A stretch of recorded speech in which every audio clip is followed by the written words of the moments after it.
تو راه مهیبیه. پاشو بنگر که ملت توی خواب عمیقیه. ببین به دنیا داریم میگیم که ما برتریم، در حالی که ماها همه یه مش گدا پروریم. ببین یه جوون از ته دلش به داره میگه اینجا لواط و زنا جزی از کردار نیکه. کوروش ناموس فروشی رو دور قیمت، کوروش ملت گفتار نیکش فحش و غیبت. کوروش تو رو تحقیر و ویران کردن، اسم خط خورده از تقویم ایران رسما. ناسی مقبرت با سیل و بلاها رفته، عکست فقط سر در قلیون سراها نصبه. کوروش آرامش خیلی وقت زندانی شده، نماد فر و هر نماد شیطانی شده. کوروش داره برمیگرده عقب زمونه، کوروش راستی میدونستی خدا عرب زبونه. یعنی جهنم جای ماست که فارسی خوندیم، دنیا پیشرفت کرد ما دوره دارسی موندیم. کوروش خلیج تو خلیج عرب نامیدم، ولی بازم عرب و تو وطن را میدن. همون عرب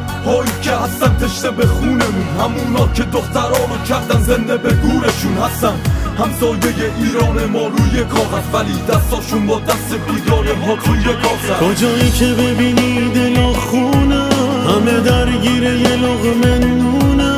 حتی جوونای ایرانه دیگه هیچی ازش نمیدونه. یه روز میاد که به جز یه نقشه چیزی از ایران باقی نمونه. کسایی که رفتن و جون دادن به خدا واسه یه بهشت نبوده. اینقدر درگیر شدیم که غیرم دیگه واسمون معنا نداره. کوروش بیدار شو وقت خواب نیست، شدیم طفلی که مادر نداره. هرکی میاد به اسم یه مادر یه چیزی ازمون برمیداره. یه روز میاد که ایرانی دیگه هیچی از خودش نداره.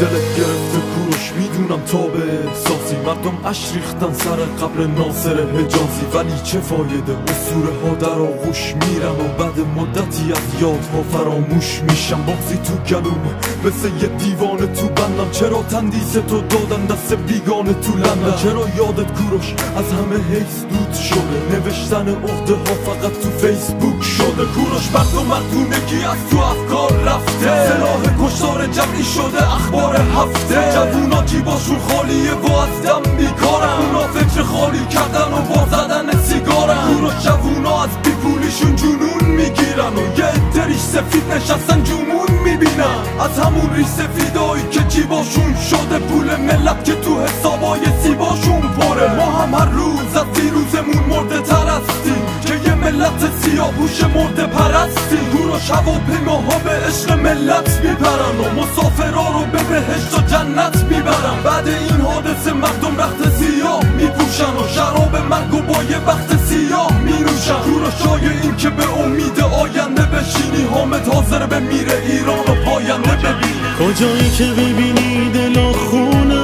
همه درگیر یه لقمه نونه. حتی جوونای ایرانه دیگه هیچی ازش نمیدونه. یه روز میاد که به جز یه نقشه چیزی از ایران باقی نمونه. کسایی که رفتن و جون دادن به خدا واسه یه بهشت نبوده. اینقدر درگیر شدیم که غیر